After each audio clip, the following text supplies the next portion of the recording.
la tarde con 33 minutos. Estamos de regreso con más información a nivel nacional y este tema ya se lo habíamos adelantado en nuestros titulares. A partir de hoy, el número de DPI será también el número de NIT, según lo ha confirmado la Superintendencia de Administración Tributaria. A partir del 17 de marzo, el documento personal de identificación y el número de identificación tributaria serán el mismo, según una resolución de la Superintendencia de Administración Tributaria.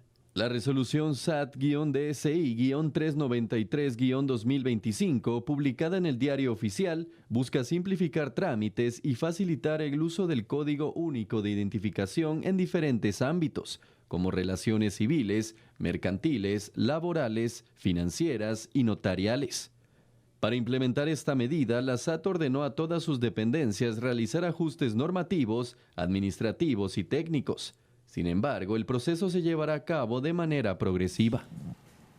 Tal como se mencionó al cierre de la nota, este cambio se realizará de forma progresiva. Recordemos que prácticamente todas las personas mayores de 18 años tenemos un código único de identificación y lo que han indicado las autoridades es que lo que buscan es facilitar ciertos trámites que se deben realizar.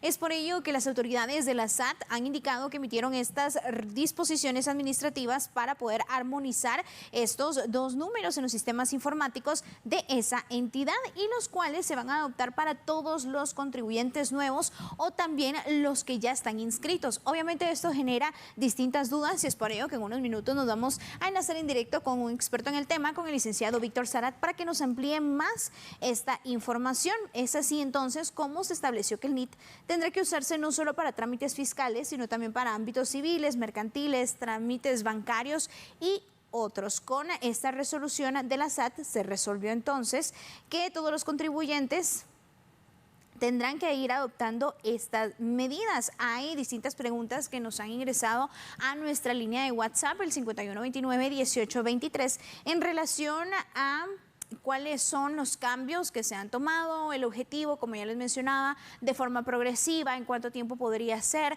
y también ciertos aspectos que deben tener en cuenta pues obviamente las personas involucradas directamente. ¿Qué pasa, por ejemplo, si usted realiza una compra? Tendrá que dar su código único de identificación en lugar de NIT. Todo eso lo resolverá el licenciado Víctor Sarat, que ya nos comenta producción, que se encuentra con nosotros. Licenciado, como siempre es un gusto que nos acompañe en TN23. ¿Cómo es que se dio este cambio? Porque recordemos que no es algo que se haya dado de un día para otro, sino ya habían esfuerzos desde hace meses. Sí, Ligia, buenas tardes. Igual para todos nuestros estimados televidentes.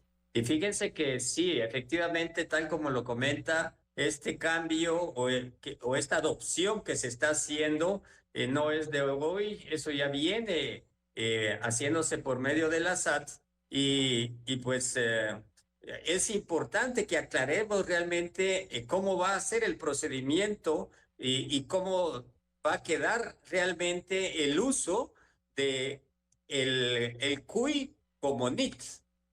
Pero para eso sí me interesa que lo vayamos aclarando, porque sí ha dado un poquito no, tal vez inquietudes más que todo de cómo proceder, ¿verdad? Entonces la SAT efectivamente ha venido trabajando en esto y hay parte de lo que ya se ha avanzado que nos interesa que lo vayamos comentando, Ligia. Licenciado, ¿a quiénes se le asigna ya su NIT al igual a los primeros números dígitos del Código Único de Identificación? Fíjense que ese punto es de los que diríamos se empezó originalmente y se sigue trabajando en eso, que básicamente a quienes se les asigna su NIT y es igual a los primeros nueve dígitos de su CUI, en primer lugar, a todas aquellas personas que cumplen la mayoría de edad y van a gestionar su CUI en el RENAP. A ellos automáticamente su NIT ya va a ser los primeros 9 dígitos de su CUI. Ahí eso queda claro. Igual también les han venido ya asignando a aquellas personas, aunque tengan, por ejemplo, 30 años o 40 años, pero nunca habían sacado su NIT y ahora lo quieren hacer, entonces en esos casos también ya les han asignado los primeros 9 dígitos de su CUI como NIT. Digamos, hasta ese proceso es lo que se ha estado avanzando por parte de la SAT, y ahora pues con esta resolución se le da, diríamos, que el proceso se vaya globalizando con todos los guatemaltecos una vez la SAT pues lleve a cabo internamente el proceso. Pero eso es lo que quiero que podamos también aclarar aún más a nuestros televidentes. Licenciado, y esto es muy importante porque es por ello que se llama el Código Único de Identificación. Recordemos que estos primeros dígitos también son los mismos que tenemos en la licencia, en el pasaporte, el número de empadronamiento, y es por ello que se van adaptando a otras instituciones. Pero ¿qué otras entidades pueden utilizar esta información en relación con sus usuarios? Sí, en ese sentido va a tener, diríamos, la amplitud del uso de esta, ya de que se haga esta adopción completa, una serie de instituciones con las que uno como ciudadano de a pie puede hacer, por ejemplo, en lo que es algún registro civil, en algún trámite también mercantil. Esto es principalmente en el registro mercantil de Guatemala. También en donde se dan las relaciones con, diríamos, con los patronos, entre trabajador y patrono, ahí también se va ya a ir implementando. Luego en las transacciones financieras, o sea, todo lo que es el sistema financiero bancario en Guatemala. De igual forma, todo lo que se haga ante los notarios en Guatemala, abogados y notarios, tendrá que tomarse en cuenta. Asimismo, con gestiones administrativas que se lleven a cabo en diferentes,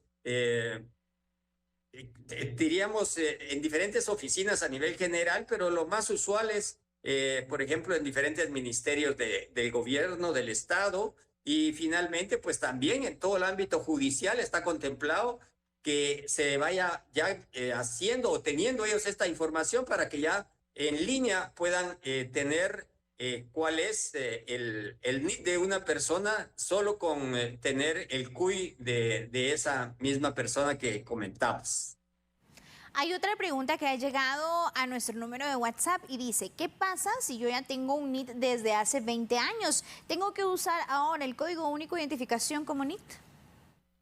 Esa es una buena pregunta, porque fíjense que yo tuve la oportunidad hoy de hablar con uno de los funcionarios de la administración tributaria y sí me explicaba que en ese caso, quienes ya tenemos NIT desde hace años o que ya lo tengamos antes de que empezara la SAT a hacer esta adopción o esta migración, no tenemos que cambiar el NIT. Por lo menos el que yo tengo no lo voy a cambiar. Si yo voy a hacer cualquier gestión, voy a usar el mismo que me asignaron. Yo tengo un NIT con 8 dígitos. Y antes habían personas también que tenían NIT de 7 dígitos. Y así, ha habido, diríamos, una transición de aumento de número de dígitos para el NIT. Pero yo no voy a cambiar mi NIT a mis 9 dígitos del CUI. Por lo menos en cualquier transacción que yo haga, no. Lo que va a suceder es que internamente con esta resolución que sacó hoy SAT, todas las oficinas administrativas de la SAT internamente les indican que deben de ir migrando todos sus procesos internos a usar ya el CUI como NIT. Pero eso lo van a hacer ellos. Yo no voy a hacer el cambio, ni cualquier guatemalteco que ya hubiera tenido NIT antes de que el SAT empezara con este proceso. O sea, para que no quede esa inquietud, ¿verdad? Porque muchas personas nos han preguntado, mire, ahora yo voy a usar mis primeros 9 dígitos del CUI para ir a comprar, ya no el NIT que yo tenía. No, eso no va a suceder, porque SAT lo que está haciendo son migraciones internas, en donde los que ya teníamos NIT no vamos a cambiarlo, sino ellos internamente sí lo van a homologar para que tenga el CUI fácilmente. Ya se puede, algunos, yo he hecho la prueba y en la plataforma de SAT o en la página web, ahí uno ingresa su CUI y le sale a la par cuál es su NIT y viceversa. Pero esos son controles internos que tiene la SAT y es lo que le va a ir dando acceso a instituciones para que también lo hagan. Pero no es que yo vaya a cambiar mi NIT a mis 9 dígitos del CUI. Eso no va a suceder. Yo voy a seguir con mi NIT, como lo decía, como lo he venido usando hasta ahora. Ese es un punto importante a considerar. Perfecto, muchas gracias, licenciado. Ya nos da a conocer entonces que no es que se vaya a realizar una compra y usted tenga que dar los primeros dígitos del Código Único de Identificación. Es una migración que se está haciendo a nivel interno de la SAT. Poco a poco, pues nosotros vamos a ir viendo cómo progresivamente se va a estar dando esta medida. Y el licenciado Víctor Zárate nos adelantaba pues ciertas dudas y nos resolvía también ciertas dudas que tenían nuestros televidentes, pero es así como se adoptan estos dígitos del DPI. Si usted aún no se sabe su DPI, pues es importante que lo aprenda, especialmente estos primeros 9 dígitos, porque los últimos 4 dígitos regularmente son de la región de donde pertenece. Por ejemplo, si es en Guatemala, la ciudad es 0101, si es en Misco es 0108, por ejemplo, si es en Huehuetenango 1317, pero los que realmente van compartiendo, como les mencionaba, con la licencia, el pasaporte, el número de empadronamiento y demás, son los primeros 9 dígitos. Así que esto es lo que nosotros le estamos actualizando y resolviendo dudas en TN23.